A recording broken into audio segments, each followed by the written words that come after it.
Olá, meus queridos, tudo bem? Olha só, hoje no nosso estudo faremos uma revisão mais aprofundada do que nós estudamos a respeito de verbo e também iremos fazer um aprofundamento quanto ao estudo das vozes verbais, que está localizado aí no módulo 14 da apostila 2 ângulos, certo? Vamos lá comigo, olha só. Primeiramente, nós temos o conceito de verbo, certo? Então, olha só, o que é verbo? Você de casa ainda lembra do conceito da aplicabilidade? Pois vamos lá. Verbo é uma palavra que pode variar em número, pessoa, modo, tempo e voz, indicando ações, processos, estados, mudanças de estado, manifestação de fenômenos da natureza. Exemplos: o professor ensina. Eu gosto de língua portuguesa. Há muito silêncio na sala. Então, olha só, os três exemplos permeiam em torno do verbo. E aí cabe a você fazer a execução e a classificação. É fenômeno natural? É ação? É estado? E aí você vai elencar aí todas as propriedades de ação, estado e fenômeno da natureza, certo? Dando continuidade ainda a respeito de verbo, olha só, nós temos aqui que o verbo é o centro, é o núcleo da frase. Por si só, pode constituir uma frase completa. Então, o verbo, dentro da roupagem aí da morfologia, ele é uma das classes de palavras mais importantes, tá? Porque, olha só, ele é o centro do estudo das outras classes também, tá? Ouçam, por exemplo, vós aprendeis rapidamente a lição sobre os verbos nesta aula. Quem aprende? O que aprende? Como aprende? Onde aprende? Compreenderam? Sim, o verbo é o centro da frase, porque todas as restantes palavras se agrupam à sua volta. Então, verbo, olha só, existe verbo dentro de todas as falas. Então, o verbo ele é o centro. As outras palavras giram ali em torno dele, vamos dizer assim, no linguajar geral, certo? Então, olha só. Conjunto de verbos que equivalem a um só, tá? De quem que eu estou falando? Eu estou falando da locução verbal. Alguém de casa lembra? A locução verbal é a junção de dois verbos ou mais que tem valor apenas de um. Como assim, professor? Eu tenho dois verbos lá na estrutura, 3, 4 verbos e tem valor apenas de um? Sim, a gramática estabeleceu que as locuções, aqueles dois verbos que vêm um do lado do outro, ou 3, que vêm ali ao lado um do outro, são locução verbal, tá? São locuções verbais. As crianças estão brincando. Estão brincando equivale a brincam, por isso tem valor apenas de um no parque. Então, olha só, estão brincando, eu tenho uma locução verbal. Se eu utilizo o verbo brincam no lugar de estão brincando, eu tenho apenas um verbo descaracterizando a locução verbal, ok? Nas locuções verbais, conjuga-se apenas o verbo auxiliar, pois o verbo principal vem sempre numa das formas nominais, que são elas: infinitivo, gerúndio e particípio. Os verbos auxiliares de usos mais frequentes são ter, haver, ser, estar, ir, poder e dever, tá? Então, guardem esses verbos aí que funcionam como auxiliares mais frequentes.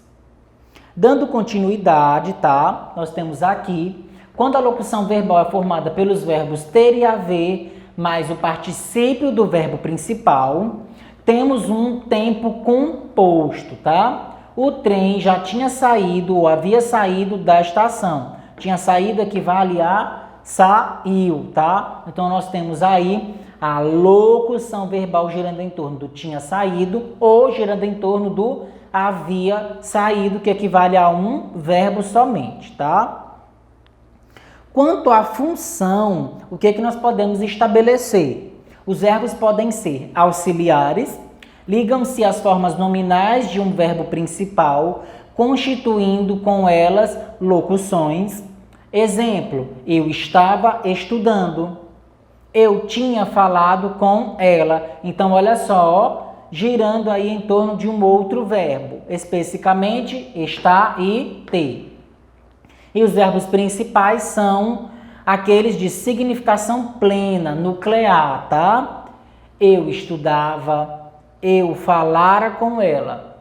Então, são verbos, olha só, que não vão funcionar como auxiliares. E aí cabe a você lembrar quais são os verbos auxiliares, quais são os que podem funcionar como verbos principais. E aí corre lá na tabela e verifica quais são os verbos auxiliares, tá? Ainda sobre verbo, nós temos aqui a respeito das flexões verbais, tá? Os verbos têm as seguintes categorias de flexão. Número, pode ser singular e plural, tá? Pessoa, primeira, segunda, terceira, tanto do singular quanto do plural. Modo, indicativo, subjuntivo e imperativo. Indica certeza, subjuntivo, dúvida, imperativo, ordem, desejo ou súplica, tá? Tempo, presente, pretéritos e futuros. Esses daqui são os tempos gerais. Especificamente, cada tempo nós temos outros tipos de pretérito e nós temos outros tipos de futuros, tá? E a voz verbal, nós temos a voz ativa, sujeito agente, voz passiva, sujeito paciente e voz reflexiva, sujeito agente e paciente, tá? Ainda sobre verbos, especificamente sobre número, nós temos aí a distinção entre singular e plural, tá? Vendo, singular. Venderam, plural. Como é que eu vou estabelecer isso, professor? Por meio da desinência que o verbo compõe na sua estrutura. Com relação à pessoa, primeira pessoa é aquela que fala. Exemplo, eu falo, nós falamos. Primeira pessoa do singular, primeira pessoa do plural. Segunda pessoa é aquela com quem se fala. Exemplo, tu falas, vós falais. Segunda pessoa do singular e segunda pessoa do plural. Terceira pessoa é aquela de quem se fala. Portanto, nós temos ele fala. Terceira pessoa do singular, eles falam. Terceira pessoa do plural, tá? Note que número e pessoa estão interligados. Eu falo, primeira pessoa do singular, eles falam, terceira pessoa do singular, tá? Ainda sobre os modos, modo indicativo, indica certeza, ele canta no teatro hoje à noite, ele come frutas, certeza. Subjuntivo, indica um fato duvidoso, hipotético, tá? Incerto, pode ou não acontecer. Espero que ele volte cedo. Se me falasse, eu te ajudaria. Então, nós temos aí uma incerteza permeando a oração. E o modo imperativo indica ordem, proibição, pedido, conselho, solicitação. Pode vir no formato afirmativo ou negativo, tá? Fique aqui, é uma ordem. Não entre na sala, é um pedido. Um está afirmativo e o outro está negativo, certo? Dando continuidade sobre o tempo, tomando como ponto de referência o momento da declaração, os fatos expressos pelo verbo podem referir-se ao momento presente, o momento em que se fala, ao momento passado ou pretérito, anterior ao momento em que se fala, ou ainda ao momento futuro, posterior ao momento em que se fala. Então, aqui nós estamos diante do tempo no geral, tá? Especificamente, vocês estudarão outros tempos. Então, precisam estar atentos quanto à indicação, quanto à classificação de cada verbo, quanto ao tempo, certo? E se tratando das vozes, tá? Nós temos aqui, olha só. Quando um verbo exprime ideia de ação, ele pode flexionar-se para indicar quem pratica e quem recebe essa ação. A essa flexão do verbo damos o nome de voz verbal, tá? A voz verbal leva em conta o comportamento do sujeito da oração e pode ser de 3 tipos. Vamos verificar quais são os tipos? Primeiramente, nós temos a voz ativa. O sujeito pratica a ação verbal, por isso é sujeito agente, tá? Exemplo, o temporal destruiu as casas. O temporal foi responsável pela ação. O sol brilha no céu. O sol é responsável pela ação. Os livros ensinam muitas lições. Os livros são responsáveis pelas ações, tá? Vejam que tudo que está em vermelho são os sujeitos das respectivas orações. Em se tratando de voz passiva, nós temos o sujeito sofre a ação verbal, por isso é sujeito, paciente. Há 2 tipos de passiva, de voz passiva. Nós temos primeiramente a analítica, formada pela locução verbal ser ou estar, mais o particípio do verbo principal, tá? O velho casarão foi reformado.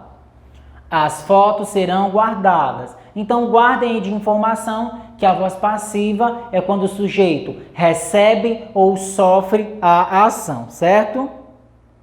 Passando para o segundo tipo, nós temos a voz passiva sintética, ou também conhecida como pronominal, formada pelo acréscimo do pronome pessoal se, que é um pronome apassivador. Porque lembrem-se também que o se pode funcionar como o índice de indeterminação do sujeito, tá? Há uma forma verbal na terceira pessoa, normalmente em frases nas quais o verbo precede o sujeito paciente. Olha só, alugam-se casas, vende-se apartamento. É importante observar que existe uma equivalência entre a voz passiva analítica e a sintética, tá? Exemplo, plastificam-se documentos. Documentos são plastificados. Aqui nós observamos uma transformação de uma voz passiva na outra, tá? Se isso for possível, você consegue estabelecer critérios para diferenciar uma voz da outra, tá? Simplesmente pela roupagem que cada uma traz na estrutura que a gramática estabeleceu. Em se tratando da voz reflexiva, nós temos o sujeito sofre e pratica a ação verbal ao mesmo tempo. Por isso, é um sujeito agente e paciente. Exemplo, as crianças atiravam-se na piscina. O governador demitiu-se de suas funções. A menina feriu-se. Observem que a ação é praticada e sofrida pelo mesmo sujeito. A ação aqui é praticada e sofrida pelo mesmo sujeito. E a ação da terceira frase é praticada e sofrida pelo mesmo sujeito. Tudo bem para vocês? Relembraram muita coisa sobre verbos, sobre vozes? Pois bem, pessoal, por hoje é só. Espero que vocês tenham gostado. Acompanhe as redes sociais e a Agenda Edu e aguarde nossa próxima aula para mais novidades a respeito das vozes verbais, mais especificamente a voz passiva, tá? Até mais e fiquem com Deus.